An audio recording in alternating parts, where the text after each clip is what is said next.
Welcome back to the Pure Playbook. I'm Dr. Dustin Boston with the Dr. Nate Merhut. Here we go. Another episode, another piece of the pillar, another piece of the puzzle. Always bringing education and information for student athletes and their parents trying to keep up. And so here we go. I think this one's very unrelated. Today we're going to be talking about relationships. Yeah. So the third pillar in the Pure Athlete. So if you've been with us, great. You know what the other two are, but I'm going to repeat them. Physical, mental, relationships. Those are the three pillars we really base everything we do here at the Pure Athlete, at our healthcare facility, and really in the community and everybody that we see in the lives we get to touch every day. This is the third pillar of it. So this will be super good. I've got your outline here. I'm going to try to stick to it. Yeah.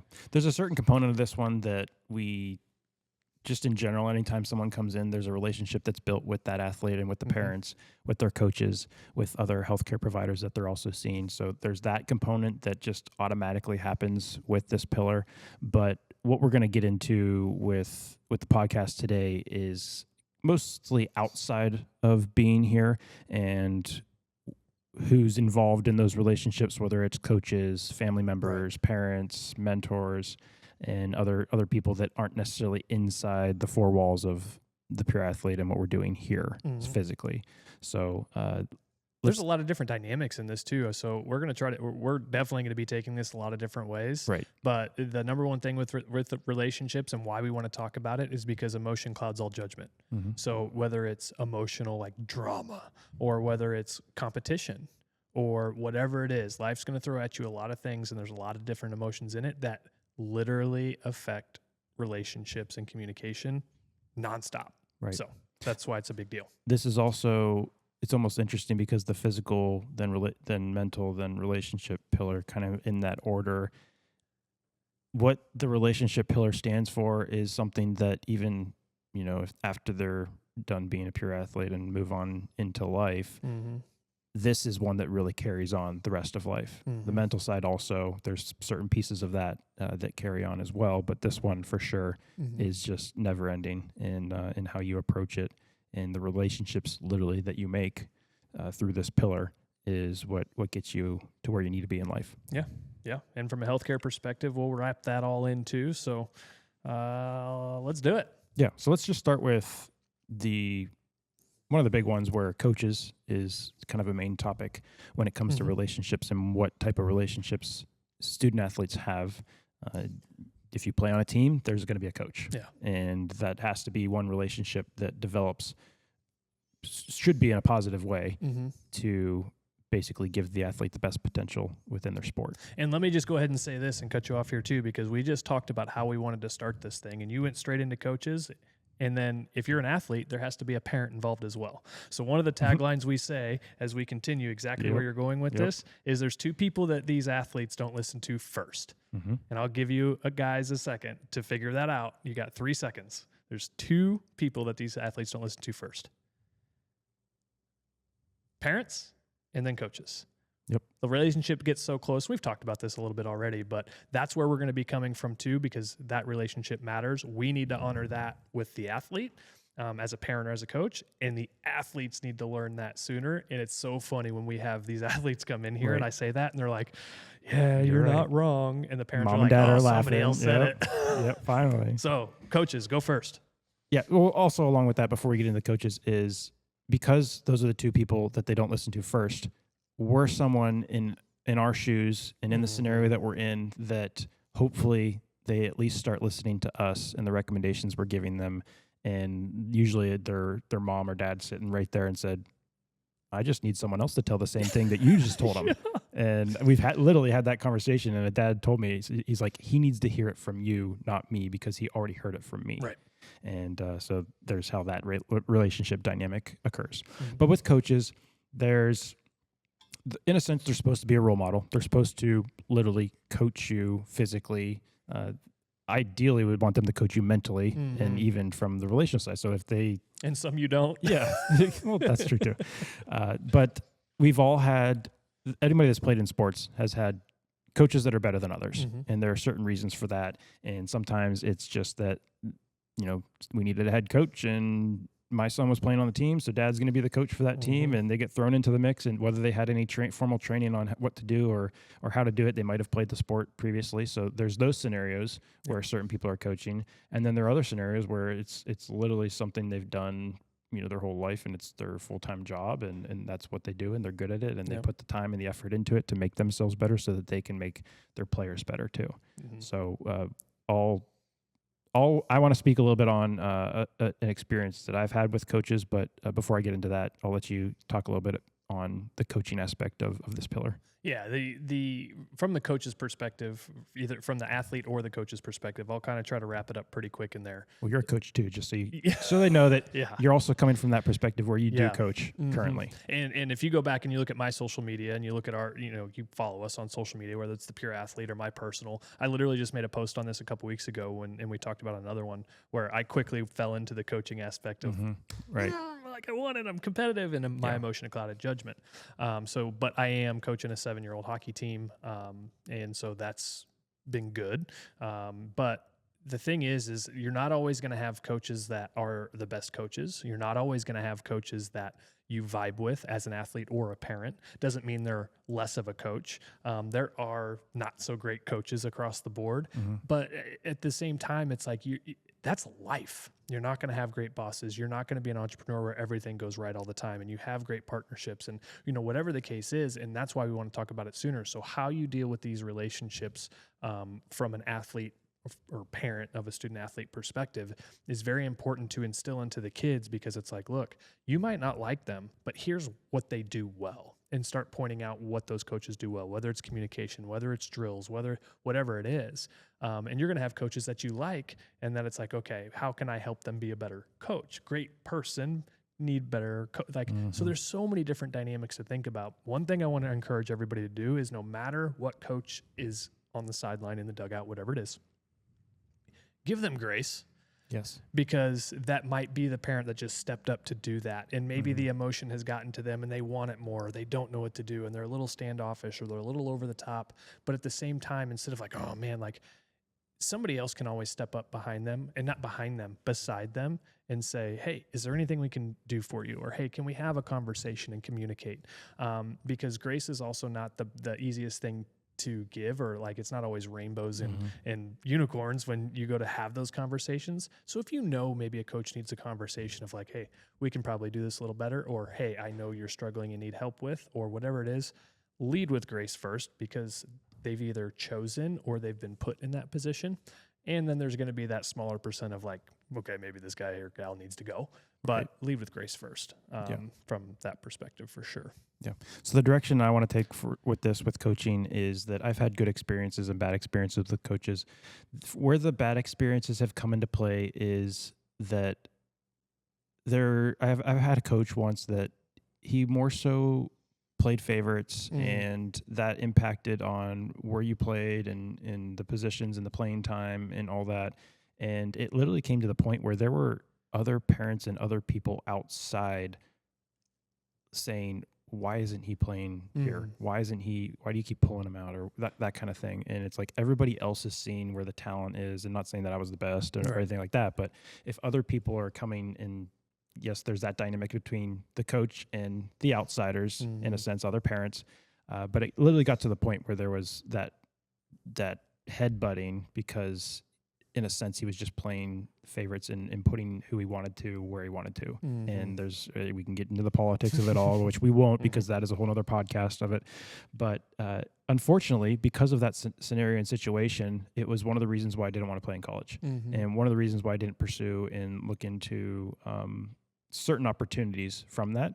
And I think even certain opportunities were withheld from me because of that scenario too. And there were certain scouts and other coaches that were talked to, and they talked to them about other players other than the players that they should have been talking to them about. And so that, unfortunately, looking back, it's like, okay, I had a really good experience in college with what I did. So you make the most out of those scenarios and situations. But then on the other hand, I had also really good coaches in some of the other sports that I played.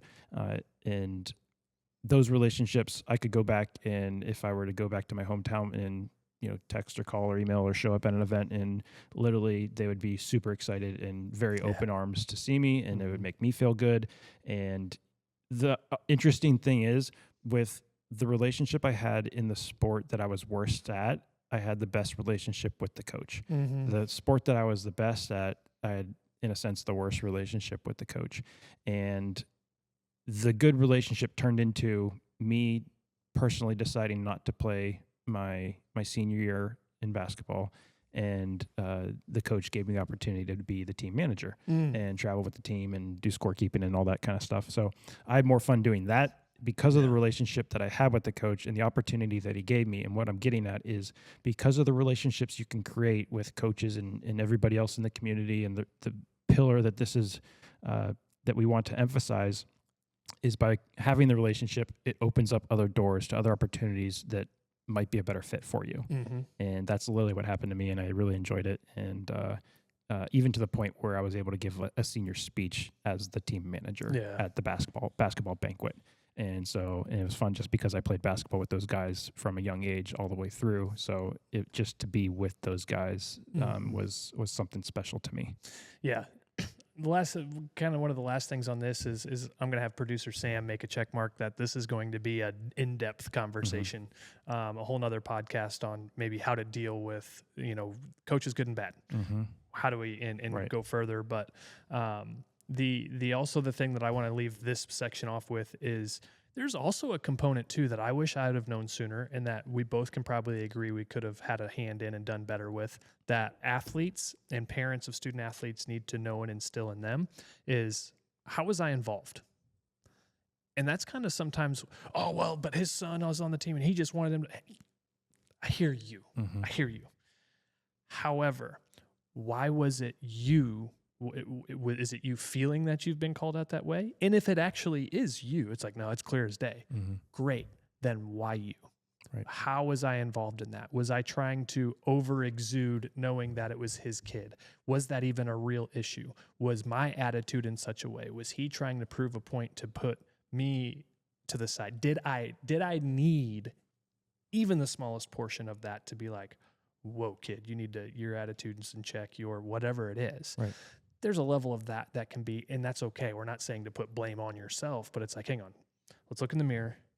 Is there something that I could have done better? Because here's what a lot of student athletes are not doing. I guarantee you, I'm just going to call it out and say it, is, hey, I'm looking to get better. How do I do that? Hey, here's my goals. I'm looking for this kind of playing time. How do I do that? Is this in your plan? Is that already in your plan? How can I be better? What do you need? Who can I help? Come from that perspective. And that is always going to enter you in. And a lot of coaches nowadays, if they're listening to that, they'll be like, oh man, that'd be great. You have a student athlete do that. If I had one of those kids do to me, like, hey, is there anybody I can help? Is there anything that I can work on? Is there anything you need from me at practice today? Right. And it's like, whoa. Yeah. Big deal, different perspective.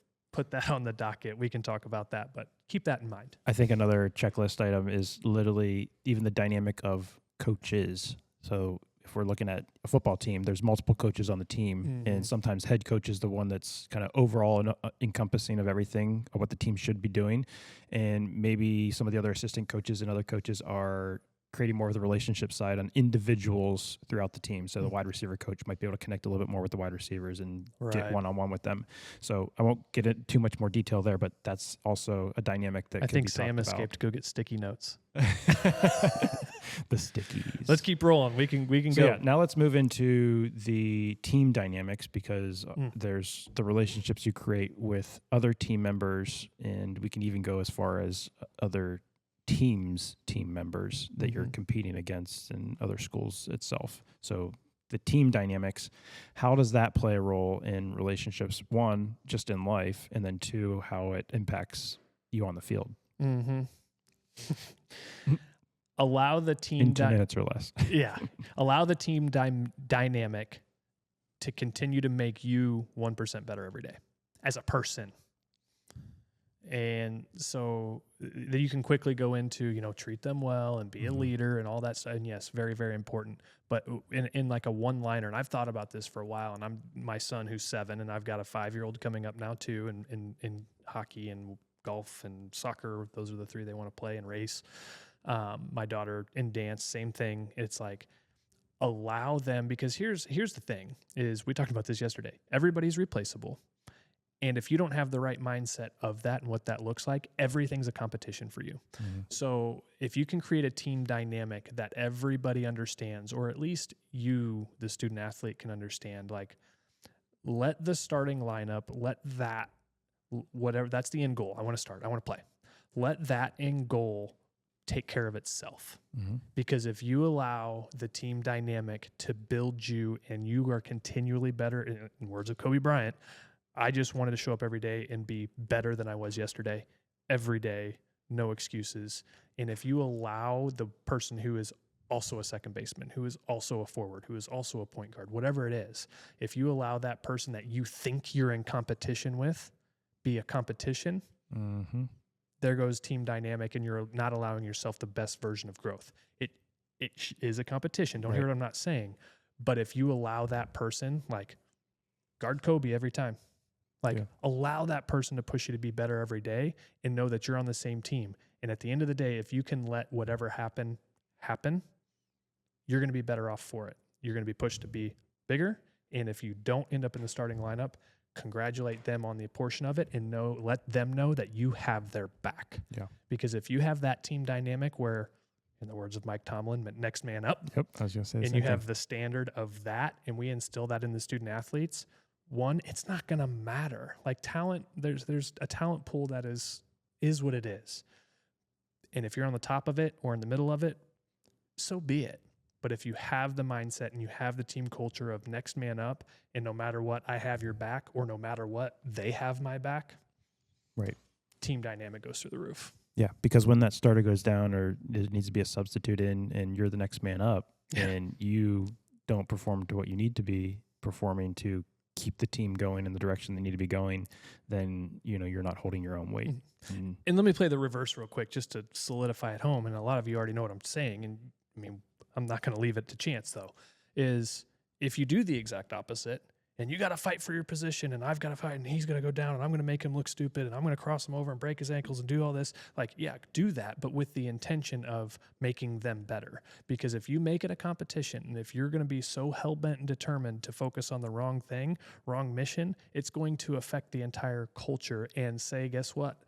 That person does beat you out of that position, it's going to create a real big divide real quick in your own head that's going to affect the culture. Put a bad orange around a bunch of good ones in a drawer and leave them in there. And what happens? The others go. The others go with it. So, yeah, one thing I also remember, I'm pulling up a lot of personal stories and memories of when I was playing sports, but there are guys that you mesh really well with and your best friends that are on the team. There are also, and I'm saying guys just because I played guy sports and we didn't play co-ed, but there's also guys that it's like, whether it's on or off the field, you just can't stand them. And off the field, you don't even hang out with them, kind of a thing.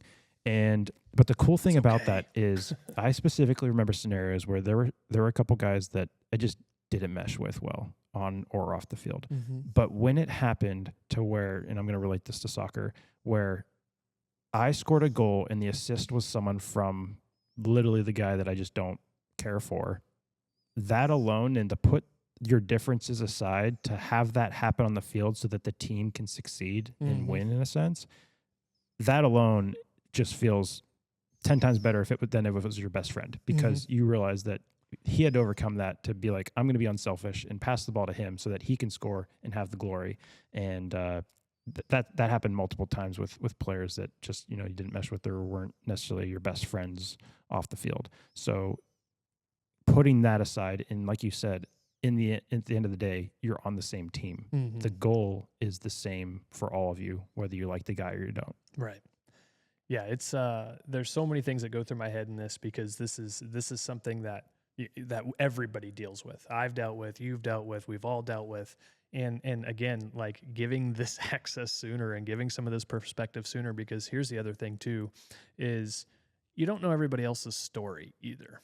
And you don't have to like everybody on the team, and that's fine. You don't mesh, whatever it is. They're into this, you're into that, whatever. This guy stole your girlfriend. Like, okay, cool. Like, it's on it. I mean, I say it jokingly, but that stuff happens. But also too, like, again, grace given, big mission, right reasons, and you don't know the other person's story. Like, what do they get to go home to? Like, what is the parental side of this that it's like, How was practice? Did you beat him? Did you this? Did you that? Mhm. And it's like, there's some very overbearing parents that, not even from that perspective, but like, there's some very overbearing parents that it's like, you score, you don't eat, Right. kind of thing. And it's pretty scary. Yeah. Next, I want to move into the family dynamic of relationships.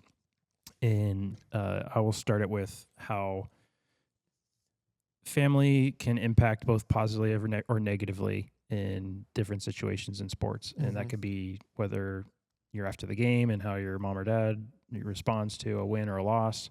And I know you're passionate about that, so I'll let you talk on that. But Thank again, you. I will I will go a personal story. My brother and I, a younger brother, played sports growing up together, so there was always that competition. And me being the older brother, always wanting to be better than him because I was the older brother, and him Mhm. being the younger brother and always wanting to be better than me because he was the younger brother, and there was always that back and forth fighting. And growing up, we would play in the backyard, a lot of sports, and it would usually end up in him crying because I was Mhm. bigger and stronger than him and beating him up, and that was usually the end of that day's bout of sports. But in the grand scheme of things, he ended up being a better athlete than me, and I take a little bit of credit for that because of beat him up and You're allowed to. make him a better person and better athlete. But the one thing that sticks with me is something that he said in his best man speech at my wedding, and that was literally, he played college soccer and got scholarships and all that, and played at a very high level Mm. for soccer, and I never did. So he basically lived that out for me, which was awesome. But he said the highlight of his career in soccer was a certain time that he described in a high school game where I was the first one to celebrate his success. And get a little choked up a little bit about that because Mhm. it really shows that how that relationship and how much he looked up to me and still looks up to me in that aspect. And with what we went through being competitive as young athletes, now being brothers again, and how that relationship dynamic has changed for the better at this moment. And just looking back on that and seeing how we went through the good and the bad, and all through it, we were there for each other. Right. So that's kind of where I take the family relationship component of sports. Yeah, it was. I'll stay on the brother aspect. I had a younger brother as well, and there's one we talk about it to this day. And he, like, you remember vividly a lot of things throughout life, but this is one of the ones where it's like I could close my eyes and feel, smell, think everything about this moment. And it was a championship game, and they were a big underdog. And my brother was a hell of a running back. He's now 6'4". He's like, yeah, I mean, he's my larger brother, so to speak. But he's God. This had to be a 10, 11-year-old game ish, and I was helping coach his football team, his Pee Wee football team, and game they were never supposed to win. They shouldn't have even been there in the first place. And he goes, we were playing a wing tee, and takes 56 and hits the sideline, and he's head up the sideline. I get choked up about this too. And it was all on him at that point. And I'm literally running up the sideline with him. And he's looking at me, and I'm like, look forward. Like, he's literally, I can see his eyes, and he's looking at me like, am I doing good? And I'm like, Yeah. go. And he could fly. And he scored. And that was it. Yeah. Like that was the game-winning touchdown. And like I can remember that to this day. And like being able to celebrate that, because there's a lot of people too that do have the competition of multiple siblings and living in the shadows, or Right. living in the shadow of a parent who was a professional athlete or a high-level athlete, or they go to the same school that their parent or their sibling did. And it's like, oh, I wonder if he's as good as his brother. Or you deal with a lot of that.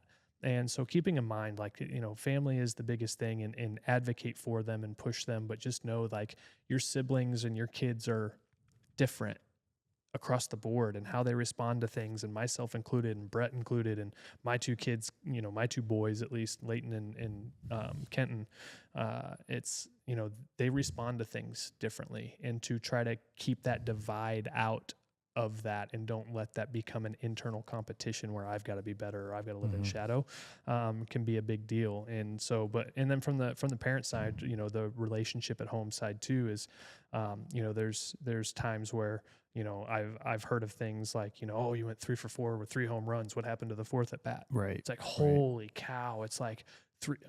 Really? Yeah. Listen up to this because his perspective on this is great.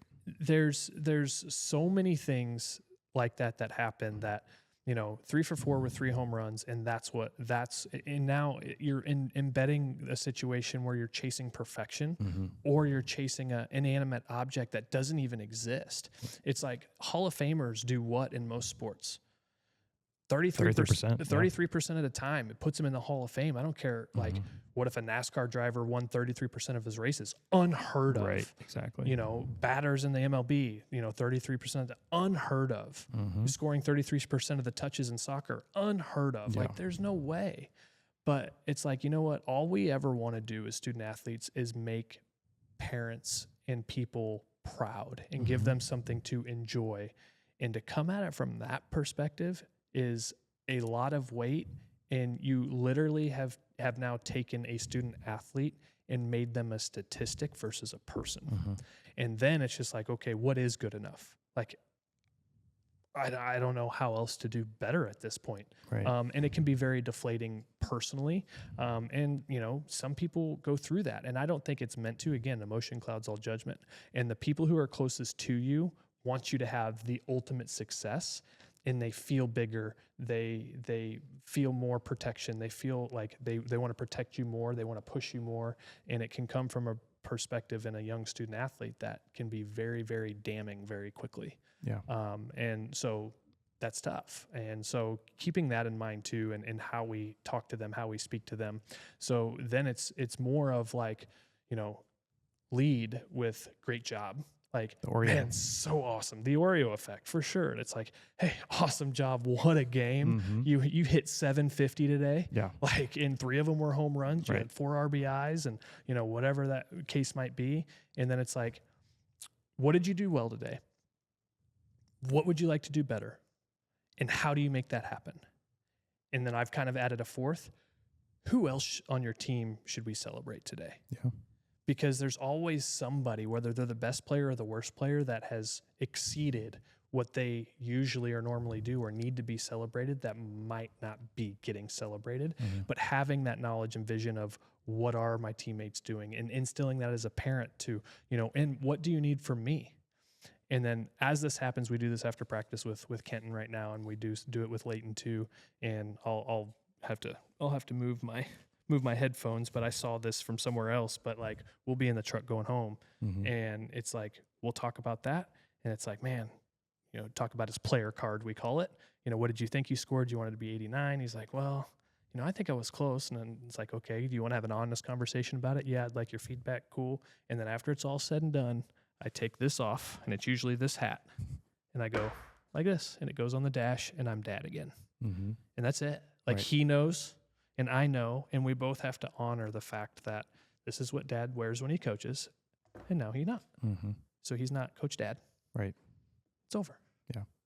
Another topic that we've talked about, and I think we can go into this in another podcast as well, is how you perceive the failures. And if it's a parent that's just pointing out the failures because they were failures and then not addressing it in a way, which I like to address it in a way that a failure is data, and how you use that data to be better is what's important. So if you're going to call them out on the failure, yes, but position it in a way that you're using it for data to make them better. And like you also said, the Oreo effect of the good, the bad, and the good again, and just building them up, even though, you know, they're going to focus more on the negative too, especially if you bring it up and only focus on that. At the end of the day, and this is for parent perspective and student athlete perspective, at the end of the day, it's not about you. And I will use that like it's one of those it's one of those questions like when you brainstorm, and then what happens? And then what happens? Well, you shoot the free throw, and then what happens? Well, it either goes in or it doesn't. And then what happens? If it doesn't, it does this. And then what happens? And it's like, well, this happened. It's not about you. What about this? It's not about you. And keeping that in mind, that, again, my thing right now is big mission, right reasons, is figure out what that is and let that be it. because it's not about you. It's not about the parent. It's not about the athlete themselves. It's about a bigger picture, and there's a grand scheme to this. The last thing I want to lead with before Sam starts doing backflips to distract us, the last thing I want to leave with is the perspective that now we get to play from the healthcare side of it, kind of like you alluded to, and we started at the very beginning. So let's finish this off full circle. Is there's two people they don't listen to first, parents and coaches. And we've been blessed with a lot of these, well, a coach now and multiple parents that have said just what you said before, like they got to hear it from you. And we call the student athlete out on that because we know that those things happen. Everything we just talked about, those dynamics happen. You know, they're going to have a significant other. They're going to have, you know, a girlfriend, boyfriend situation that could totally tank them. And we can be called on. We're not sports psychologists. We're not therapists, and we're not trying to be. However, we are a trusted person in their life, and we honor that. And we hold that very sacred to where, you know what, they might not want to initially tell their parents certain things that we would have to disclose to their parents. So we're not saying we're going to give them, you know, there's things we have to disclose, but there have been student athletes in here that have thought some very dredging thoughts because of scenarios that we have been able to overcome and get their parents involved from a great perspective. We've had parents say, hey, look out for this. They just, you know, were broken up with, and, you know, so, and we can lead through that, or injuries or whatever, where we have a relationship that we guard and hold very highly. That can make an impact. And that goes, it kind of trickles back into that other pillar of the mental aspect. And some kids grow up not having great relationships, not because they don't want them, but maybe an environmental situation evades them of that, and they don't know what to do until they know what to do, or maybe they never figure out what to do. So having those athletes in here is, it's like, I don't care how much money you have, I don't care how much talent you have, I don't care what your scenario is. Everybody goes through relational shortcomings in some aspect. And we get to play a cool role in that, and we're very upfront with that from the beginning. That's why it's the third pillar. Good summary of that. Way to bring it full circle. Tell the story, Doc. Hurry up. Tell the story. All right. What do you got, Sam? Well, we all know that. Producer Sam. Hello. We all know that I love sunshine, and we talked about this last week, winter or summer. Thank you for sunshine. Thank you for rain. Isn't that like a TikTok or something? Yes. Isn't that a whole it is. audio? Yes, thank Can you. we auto-tune you on this thing? Just call me DJ Sam instead of producer Sam, apparently. Well, spring is right around the corner. So with spring comes spring break, vacations, all of that fun stuff. So I want to know, are you guys mountains people or beach people? And if there is a spot on a bucket list that involves one of those two that you really, really want to see. This is a great question. I'm going to have you probably repeat it because spring break, student athletes brings up a whole nother thing. This is totally off the cuff right now, and I'm going to be very bold and say it. For all of you spring breaking student athletes out there right now, do not let a short-term relationship affect the rest of your career. And I'll just leave it at that. All right. Repeat the question, Sam. Mountains, beaches, what'd you say? Yeah. First and foremost, are you mountains or the beach? Beach. Come Come on, Dr. Dustin, let's go. Yeah. Well, yeah, come the on. second part of the question kind of stuck in my head more than the first part, and I think the second part on what my answer is going to be, I'm going the long way to say this, is it as actually both. And the Amalfi Coast in Italy is kind of the bucket list item for me, and it's both. But I tend to burn in the sun, but I love the beach as long as I'm not out there too long. Love that. Beach. Beach. Is there a specific beach in the world that you would like to see at some point? Medium-sized answer is I don't know because I haven't been to them all. So it's hard to say this is one I want to go to.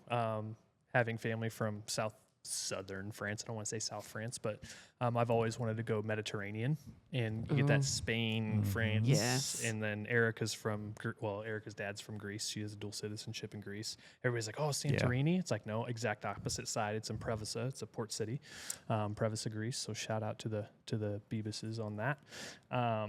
So I don't know, but I would like to experience all of them. Because then you got what, Bora Bora, there's so many, Aruba, like we have friends that go to Aruba multiple times in a year, Fiji, New Zealand, like there's so many different aspects. And like you said, there's both, like there's places where you can get have both. Right now, for me, I've been very sheltered to Santa Rosa, Destin, Gulf Shores, which awesome beaches. But yeah, if you said, I'm booking you a flight tomorrow, which beach do you want to go to? I'd probably start, I guess it'd be like Monaco. Ooh. Go with the Mediterranean, South France, or that, is it Barca or is it Madrid that's on the coast? I think Barca's on the coast. So like somewhere on that's a sea, not necessarily an ocean, but still a beach, much like Lake Michigan, the beach of Lake Michigan, I guess. Yeah. Is 1, 2. Yeah. Large body of water. Yeah. With the edge of coast. Beach. Perfect. I like. Yeah, that is the definition scientifically. Yes. So you have to be toes in water, ass in sand, beer in hand. Yes. There you go. And I don't think a beach has to have sand because New Jersey and like Maine have rocky coasts. So that's a coast, not a beach. Beach and coasts are the same thing. The one thing that just popped into my head was, again, talking about spring break. There was a spring break. We went down, just a couple buddies of mine, to Myrtle Beach. And we were just walking around on one of the streets, and this guy comes up to us, and he's like, "Hey, you guys going to the bitches?" And we're like, "Wait, what'd you just say?" Going to the bitches. Going to the beaches. So. Beautiful. That's fun. I'll go with both of you. Lots of memories for me today. Yeah. That Living sounds in like the past. I love that. Nate, I love when you dive deep into your personal stories. Dustin, you too. I love hearing those kinds of things from you guys. Well, we're excited to take our families somewhere for spring break, at least maybe for a day or two. We've got ours coming up shortly. Anything else? If you want, you can preview the next one down below if you see it. Why don't you? Or I could. You can Yeah. So the next one is going to be on top injuries in high school sports. So we'll kind of deep dive into some of those and give you a little bit of statistical stuff and get the little nerd out. Yeah, a little nerd on my shoulder. There's a lot to this and a lot coming from this because between the research and the evaluation we do, more of the research that we're getting into and some of the things we're talking about, this is going to be a huge one. And I'll just tell you that young women athletes are 6 times more likely to have a catastrophic event. Young boys are 3 times more likely at least. And depending on medications and all kinds of other stuff we want to talk about and developmental Don't things. Give them too much. There's a lot coming to this and why some of these happen. I think you'll be surprised how we go about this one. So make sure you follow us on social media. Make sure you like and subscribe to the podcast. Turn those notifications on. We're going to continue to try to put more and more content out and do more one-off webinars and put some reels and stuff out. So for any of you that have any questions, comments, concerns, anything that you want us to go over, if we can be a resource for you, let us do that. We're not untouchable. Leave us some comments. Direct message us, however you want to get a hold of us. We've got a new website coming out here in the next week or so on the Pure Athlete as well. So look forward to seeing you next time on the Pure Playbook. See ya.